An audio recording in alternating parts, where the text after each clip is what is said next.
1 menit dulu, 1 menit aja. Siap. Jadi gini, kalau bisa Pak. 1 menit aja saya ngomong. Ini saya punya jadwal, kan intinya ini sudah semua sama. Tapi ada 1 menit saja, 1 menit. Cukup satu lagi. Ya, saya 1 menit. Ya. Nanti baru setelah itu dari GMB. Biar saya 1 menit dulu baru GMB. Izin Pak. Ya. Tolong kalau ada aksi begini, wakil rakyat ke depan. Bukan di ruang merasi seperti ini. Saya perkenalkan dulu, saya Mayor Purnawama Saleh, pensiun dini dari militer karena sakit hati kepada penjajah di negeri ini.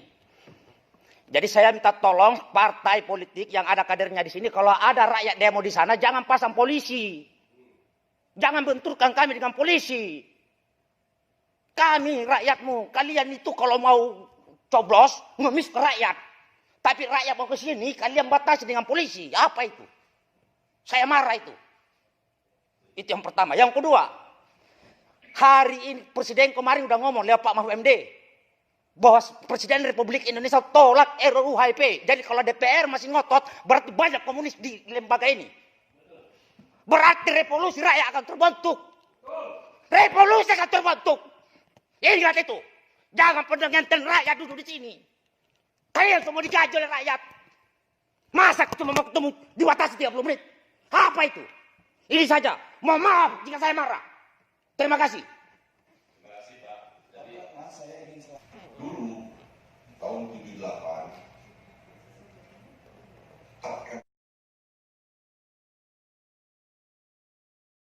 MPR yang dipakai untuk penguatan. Silakan.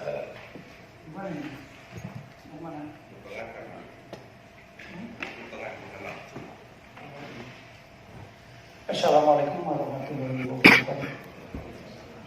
Terlebih dulu marilah kita panjatkan puja dan puji syukur pada Tuhan Yang Maha Kuasa, karena hanya atas berkenannya lah maka kita bisa berkumpul bersama untuk saling memberikan masukan demi kemajuan dan demi kesejahteraan bangsa dan negara Indonesia. Tadi sudah disampaikan, saya rasa mungkin umumnya relatif hampir sama ya.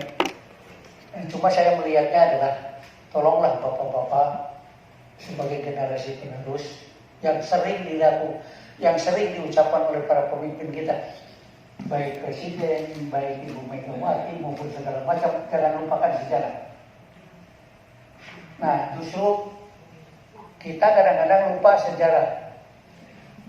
Ideologi negara ini waktu sebelum kita proklamasi didebatkan oleh para pendiri bangsa negara lewat BPPKI maupun BPPKI. Semua berdebat, semua yang intinya terutama dari 3 pembicara, Yamin, terus Pak siapa yang ketuanya itu, Supomo dan Soekarno.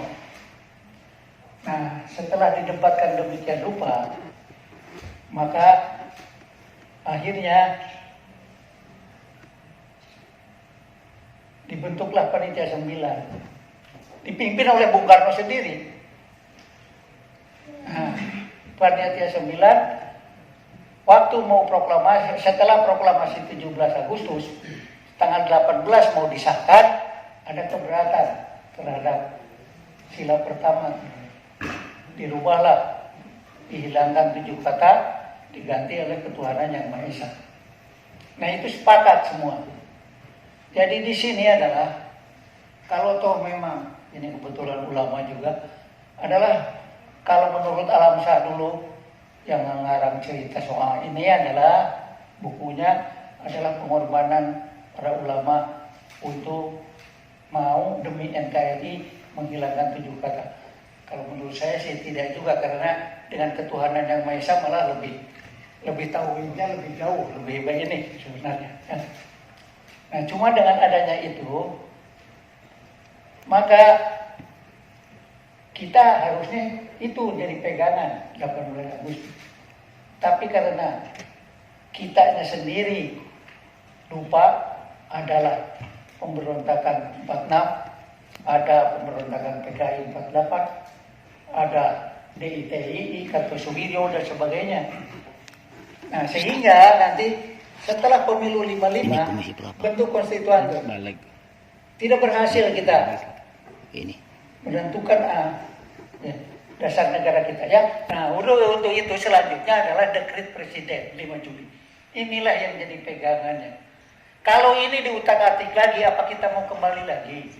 Yang satu tetap 1 Juni, yang satu tetap di Piagam Jakarta, kan kacau terus kita. Lalu satu mau negara Islam. Nah ini tolonglah bapak-bapak sebagai pendiri negara yang sering bicara bahwa jangan lupakan sejarah.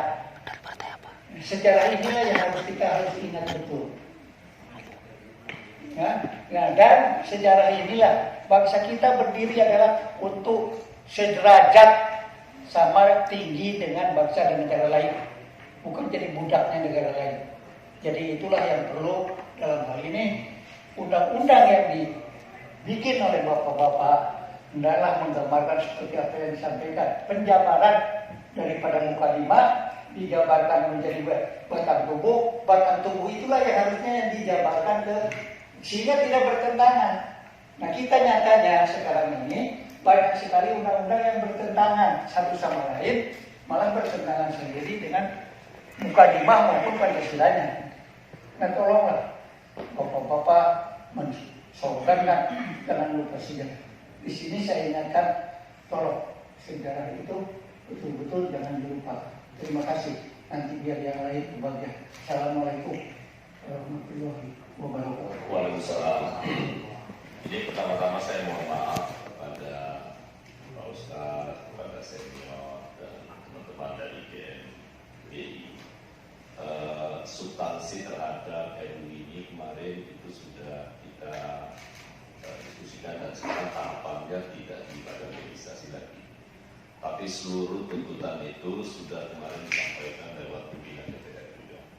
Nah nanti atas dasar ini pasti itu akan semua masukan ini pasti akan didengar. Cuma kan forumnya sekarang tidak lagi di badan legislasi. Jadi masukan Bapak, Ibu, saya dan Bapak-Bapak semua ini akan kami teruskan nanti ke langsung ke pimpinan DPR. Saya sudah mengerti apa yang menjadi substansi dan tuntutan kita semua. Saya pikir kemarin semua publik juga sudah tahu apa yang menjadi itu. Dan yang kedua, pemerintah juga sudah mengeluarkan statement. Jadi saya yakin percaya karena kalau saya memberikan sesuatu kepada kita, saya salah juga sekarang karena mekanismenya tidak ada di badan legislasi. Tapi menjadi tugas dan kewajiban saya selaku Ketua Balik untuk menyampaikan ini kepada pimpinan DPR, kemudian nanti akan diadakan rapat pada musyawarah, kemudian akan diputuskan dalam paripurna yang akan datang. Jadi menyangkut soal tuntutan itu, tapi percaya bahwa DPR pasti mendengar apa yang menjadi harapan dan kritikan dari publik. Itu yang saya pastikan. Jadi saya rasa karena